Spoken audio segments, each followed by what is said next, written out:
السلام عليكم، ازيكم يا حبايبي؟ عاملين ايه؟ يا رب تكونوا بخير. النهارده بقى هنعمل اكله جميله كده لزوم السهره يعني. كان ولاد اخت جوزي كانوا بايتين عندي وقلنا بقى نعمل، كنا يعني قاعدين بالليل كده مع بعض وقلنا بقى ايه، نعمل حاجه كده اكله خفيفه يعني كده ولزوم السهره يعني. فطبعا كنا عاملين، انا كنت عامله لهم في الغدا، كنا عاملين فراخ وكنا عاملين رز وفاصوليا وكده. فطبعا كان عندنا فراخ فايضه من الغدا يعني و... وكان برضو عندنا ايه فراخ نية وكانت في التلاجة يعني. فحبيت كده ايه، بنت اخت جوزي قالت لي انا هعمل لك بقى شويه شاورما كده حاجه جمدان يعني. فانا قلت اقف معاها في المطبخ طبعا اساعدها، وقطعت لها كده الفراخ زي ما انتم شايفين. طبعا دي كانت فراخ نيه وفراخ مستويه يعني، هما الاتنين عملناهم مع بعض. وهوريكم برضو دلوقتي واحنا بنعملها لازم تسوي الفراخ النيه قبل ما تحطي التانية. هوريكي برضو الخطوات وهوريكي هنعمل ايه وايه الحاجات اللي احنا هنحطها وايه التوابل. وعايزاكي كده وانتي بتتفرجي عليا وقبل اي حاجه تصلي بينا على النبي وتذكري الله.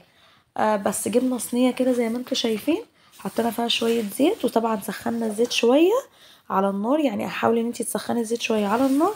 ونزلنا كده بالفراخ بتاعتنا النيه، كنا مقطعينها كده زي الشاورما كده، قطعناها كده يعني صوابع، ونزلنا بقى كده عملنا لها صدمه في الزيت. وبعد ما هنقلبها كده شويه ولونها بقى اللون بتاعها يفتح كده يبقى ابيض. هنقلبها شويه كده في الزيت، وبعد ما لونها كده طبعا كله ياخد اللون الابيض اللي انتوا شايفينه ده، طبعا هننزل بالمكون التاني اللي هوريهولكوا برضو دلوقتي واحنا بنحطه. ويا ريت يا جماعه اللي اول مره يتفرج على القناه بتاعتي، يا ريت ما ينساش يشترك لي في القناه، يفعل لي الجرس، يعمل لي كومنت حلو كده، واهم حاجه ما تنسوش اللايك يعني. ويا ريت الكومنت الحلو بتاعكم بيتشجعني ان انا انزل فيديوهات تانية وكده يعني. طبعا ما تنسوش قناتي ام العيال في البيت بيتي، قناتي اسمها ايه، ام العيال في البيت بيتي. اهم حاجه ما تنسيش اسم القناه. بس وكده طبعا بعد ما قلبنا الفراخ كده في الزيت زي ما انتم شايفين خدت اللون الابيض، عشان احنا طبعا اديناها صدمه في الزيت كده شويه. وهنقلبها كده شويه، هنشوحها كده لمده مثلا 5 دقايق كده في الزيت. وبعد كده بقى كنت فارمه البصل عندي زي ما انتم شفتوه كده في الكبه، وكنت فارمه معاه قرن فلفل حراق. لو انتم مش عايزين تحطوا فلفل ده حسب الرغبه يعني، عايزه تكتري الفلفل وتحطي فلفل الوان برضه هيبقى احلى وهيبقى شكلها جميل جدا. بس انا ما كانش عندي فلفل الوان، وحطيت قرن فلفل اخضر واحد بس في قلب الكبه كده مع البصله. وطبعا الفراخ بعد ما خدت معانا لون كده انا نزلت كده بالبصله بتاعتنا. ودي طبعا كانت كوبيبه كنا شاريينها جاهزه كده جنب الاكل، وطبعا نسينا ان احنا نحطها. كنت جايباها كده جنب الغدا ونسينا ان احنا نحطها، فقلنا عادي يعني مش مشكله. عملناها كده مع الشاورما بالليل يعني في السهره يعني. وحمرناها كده في الزيت، هي كانت جاهزه وزي ما انتوا شايفين كده ومحشيه لحمه مفرومه. يا دوبك بس اللي انتي ايه بتحمرها شويه في الزيت وخلاص، وبعد كده بتقدميها بقى بس. ودي طبعا الفراخ بتاعتنا طبعا بعد ما خدت اللون اللي انتوا شايفينه ده، احنا طلعناها كده من الزيت في قلب طبق. وهننزل كده بالبصلة بتاعتنا في قلب الزيت بتاعنا. وهنشوحها برضو شوية، وبعد كده هننزل برضو بالفراخ بتاعتنا. كده نزلنا بالبصل بتاعنا اهو بعد ما فرمناه في الكبة. انا مرضتش افرمه يعني فرمة جامدة، كنت فرماه نص بس فرمة كده عشان ما يبقاش معجن منك، عشان برضو ايه يبقى باين كده في الشاورما بتاعتك. وبعد كده نزلنا طبعا بالفراخ اللي احنا كنا حايشينها من الزيت. كل ده لسه ما حطيناش الفراخ المستوية عشان طبعا هي كانت مستوية خالص، فطبعا حطيناها في الاخر خالص زي ما انتوا شايفين كده. وهنقلب بقى كل المكونات كده مع بعض. وما تنسوش برضو تحطوا التوابل، هوريكم برضو التوابل اللي انا هحطها. اي توابل عندك عايزه تحطيها ممكن تحطيها. احنا كنا حاطين فلفل اسود وكمون وورقتين لوري كده وشويه ملح بس. ولو انت عايزه تزودي توابل اي توابل تانية عندك عادي ممكن تحط لها، مش هتقول لا يعني. بس وشوحنا كل الحاجات دي كده في قلب بعضها زي ما انتوا شايفين.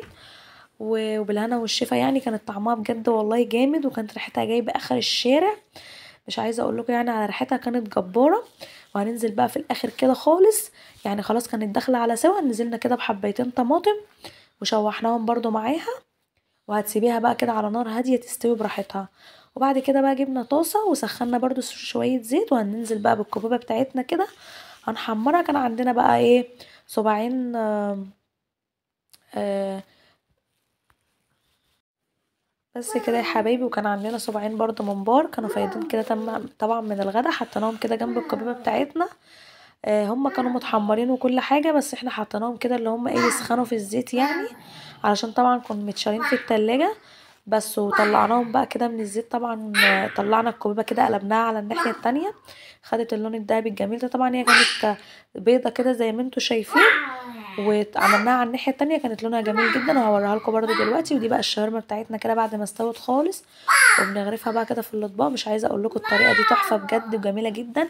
ودي بقى كانت السهره بتاعتنا ما شاء الله، يعني كان الاكل اللي فايد من الغدا على الشاورما اللي احنا عملناها، وشويه بقى كده حاجات كده زي ما انتوا شايفين يعني. وبس. وجينا بقى في الاخر طبعا ختمناها بقى بالكابتشينو باللبن، حاجه كده روعه يعني ما شاء الله زي المحلات بالظبط. بنت اخت جوزي هي اللي كانت عاملاه، يعني كان ما شاء الله عاملاه زي المحل بالظبط، وكان شكله روعه. والوش بتاعه كان ما شاء الله زي ما انتم شايفين كده. الطبقه كانت عاليه جدا، وكان شكله جميل قوي يعني ويشهي.